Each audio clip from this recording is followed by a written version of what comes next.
Como joga a seleção da Tchequia projetando a Euro 2024? Eu sei que já começa pelo nome, muita gente vai falar Tchequia, República Tcheca e tudo. De fato, eu tenho me cobrado para tentar usar um pouco mais o Tchequia desde que se tornou o nome oficial desejado pelo país. Então o país quer ser conhecido como Tchequia, mas para quem sempre chamou de República Tcheca fica mais difícil, né? Então no automático no vídeo vão vir 200 menções à República Tcheca. Os dois estão valendo, são dois nomes oficiais do país. Então, indo para falar um pouco mais sobre essa seleção, porque é uma seleção que chega à Euro depois de uma edição de 2021 que foi além das expectativas. Teve até o Patrick Schick como artilheiro da competição, chegou às quartas de final. Eu não esperava, não imaginava isso. Tem muitos anos já que a seleção tcheca não tem o nível que teve, por exemplo, no início dos anos 2000, quando fez uma ótima Euro 2004, tinha uma das melhores seleções daquela Euro 2004, e também em 2006 acabou chegando forte à Copa, mas foi uma decepção na hora da fase final da Copa do Mundo. Então aquele talvez tenha sido o último grande período histórico de uma seleção que é bastante tradicional em termos de torneio europeu.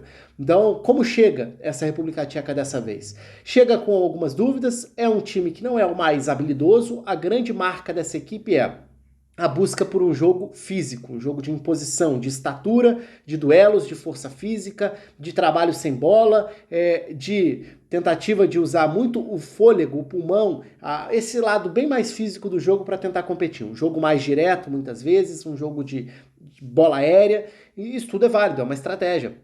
E a República Tcheca tem, nos últimos anos, alguns dos seus clubes conseguindo competir no estágio, especialmente quando a gente fala de nível de Europa League, muito a partir desse modelo de jogo. Então, quando a gente olha para os últimos anos, a gente enxerga até, em alguns casos, estratégias bem específicas de encaixes mais longos, de perseguições individuais, o que só reforça essa ideia de um time voltado para os duelos, para os embates físicos. Essa tende a ser a estratégia da República Tcheca projetando essa Euro. República Tcheca que é difícil também de projetar muita coisa antes, porque o universo de avaliação é muito curto. O Jaroslav Silhavi pediu demissão no final do ano de 2023. E aí o Ivan Hacek assume em 2024. Então a gente está falando de um trabalho que começou já no ano dessa Euro. E um trabalho que já começou com algumas questões, porque a República Tcheca só perdeu um jogo em 2023, que foi para a Albânia. A Albânia que terminou, inclusive, na frente da República Tcheca na fase de grupos das eliminatórias, né? Era uma eliminatória que teve no grupo a Polônia, a República Tcheca, tinha Montenegro também, e tinha a Albânia. A Albânia foi surpresa, ficou em primeiro lugar, e a República Tcheca veio na sequência só tendo perdido esse jogo para a Albânia. A Polônia acabou ficando atrás. Mas também não quer dizer muita coisa essa posição em relação a gerar alguma expectativa. É um time que gera dúvidas e que ainda teve problemas fora de campo. No final do ano de 2023 teve toda uma questão que repercutiu muito no país sobre uma saída noturna de alguns dos seus jogadores, o que gerou afastamento, gerou suspensão para alguns deles, e inclusive faz com que esse universo de avaliação seja ainda menor se a gente pensar que o Ivan Hacek só teve uma data FIFA antes da data FIFA da Euro, que foi a de março. E foi uma data FIFA em que ele não convoca todo mundo por conta dessa suspensão e que ele também acabou tendo problemas com outros tipos de desfalques. E ele acabou usando muito mais para, possivelmente, pelo menos é essa sensação que ficou, muito mais para tentar observar quem poderia compor o elenco pensando na Euro. Então, para valer mesmo, antes da Euro, dá para dizer que teve um jogo, um amistoso que serve como parâmetro pra gente, que foi um amistoso contra a Armênia. E foi um jogo em que a República Tcheca jogou com 3 zagueiros. Existe essa possibilidade do time variar para uma linha de 4, mas tudo leva a crer que até por característica, não só desses encaixes de um time possíveis encaixes, né, mas desse time de uma tentativa de duelos mais físicos, muito provavelmente isso vai privilegiar mais jogadores nessa primeira linha, colocando 3 zagueiros, liberando um pouco os alas, jogando com mais 2 volantes, enfim. E aí tende a ser esse 3-4-1-2 a formação da República Tcheca, com possíveis variações também. E aí a gente vai para o campinho para falar um pouco sobre esses nomes, né? Porque tem também uma questão de transição de geração aí. E a República Tcheca viveu importantes nomes no gol durante anos, mas agora tem goleiros bem inexperientes dentro desse grupo. O Stanek tende a ser o titular da seleção. A República Tcheca nesses últimos anos acabou virando a página aí do Vaclik, do Pavlenka, né? Isso nem tô nem entrando no mérito de geração anterior, por exemplo, com o Peter Cech, mas nesse caso o Stanek tende a ser o titular. Nesse trio de zaga, e aí a gente vai entrar numa questão que é importante, que tem a ver com o meio-campo também. Mas começando pela zaga, então, muito provavelmente Holesch fazendo a zaga pela direita, Hranat, que é um desses mais jovens zagueiros que tentam ganhar espaço dentro da seleção, e a esquerda pode ser o Zima. Por que pode ser o Zima? Porque assim, esse é um dos últimos vídeos até que eu tô gravando dentro dessa série, né? Alguns foram gravados bem antes das listas e tudo. Nesse caso, a República Tcheca tinha a sua base, a defesa ainda seria uma incógnita em termos de formação, mas um zagueiro que seria indiscutível seria o Krejci jogando como zagueiro pela esquerda. Só que o que aconteceu? Há dias do início da Euro, o Sadilek, meio-campista titular, foi cortado, primeiro porque a Federação Tcheca divulgou que ele caiu de bicicleta. Depois veio uma questão que está gerando polêmica na República Tcheca também, que não foi bem isso. Na verdade, ele sofreu um acidente com um triciclo elétrico, que a federação no primeiro momento quis omitir, tratou como uma queda de bicicleta, mas o fato é que ele sofreu um corte grave na perna e com isso não vai se recuperar a tempo e foi cortado da Euro. Então, um volante titular absoluto, que jogaria ao lado do Souček nesse centro do campo, foi cortado.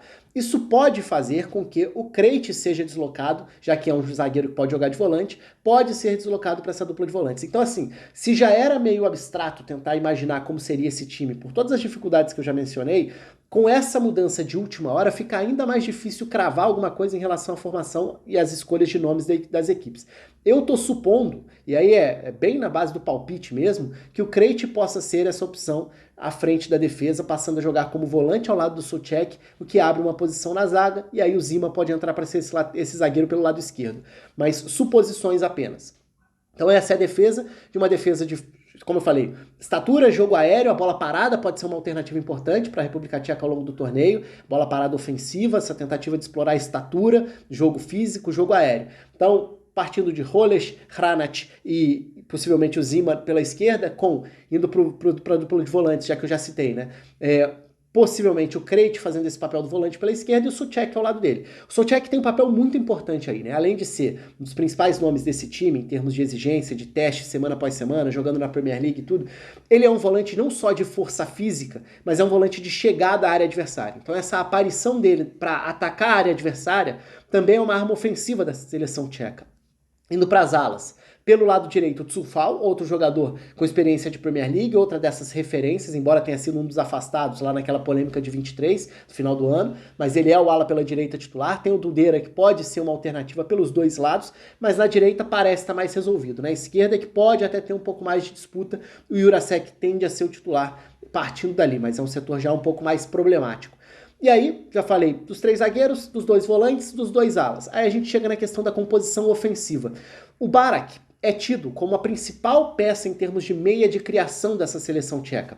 É até outro motivo da queda e dos problemas com o Silhavi, que entregou o cargo no final do ano. Porque ele era brigado, ele não tinha boa relação e não contava com o Barak. Então, a contratação de um novo treinador para a Euro tende a ter, naturalmente, um maior espaço e um maior protagonismo dado para o Barak ser esse meia com mais liberdade para encostar numa dupla de ataque. Que tem jogadores de perfis diferentes e até pode ter nomes diferentes, mas enfim... O Barak pode ser essa tentativa de um meia mais organizador, de um cara que pode ter o chute de média distância e que em alguns momentos vai baixar para participar do jogo ali próximo dos volantes e receber a bola, mas que tenta ser esse meia criativo. E na frente, a dupla de ataque pode ter diferentes composições, mas teoricamente, Hložek e Patrick Schick. Embora sejam jogadores, até dois jogadores do Bayer Leverkusen, né, mas jogadores que não tiveram essa minutagem toda ao longo da temporada, o Schick sofreu com lesões nos últimos anos, o Hložek ainda não se firmou para ser a opção confiável como um titular desde que saiu do futebol tcheco, mas são dois jogadores que podem iniciar ali. Aí a gente começa a entrar em outras alternativas. O Matej Jurasek é outro que pode ter espaços, esse é um dos garotos que podem tentar ganhar minutos entrando no time aos poucos. O Provod é um dos jogadores importantes, até pela versatilidade, pode ser esse meia, eventualmente até um ala ou até um segundo volante, mas enfim, em tese é esse meia que encosta no ataque, pode ser uma alternativa também para essas diferentes composições do time.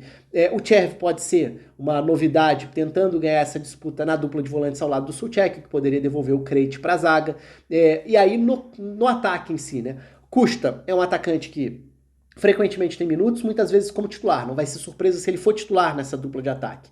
E uma outra alternativa que é importante dentro dos jogos é a do Chori, ou Rory, né, como é chamado lá, o Thomas Rory, que é um atacante grandalhão, aí é um alvo para jogo aéreo. É aquele cara para ganhar disputas pelo alto mesmo, que pode mudar um pouco a característica de acordo com o cenário do jogo. Se a ideia for total de briga por uma primeira bola, briga por uma referência, maior estatura na área, maior estatura para uma saída direta, ele pode ser uma alternativa para começar jogos ou para vir do banco tentando ir para um cenário de abafa, tentando preencher mais a área adversária.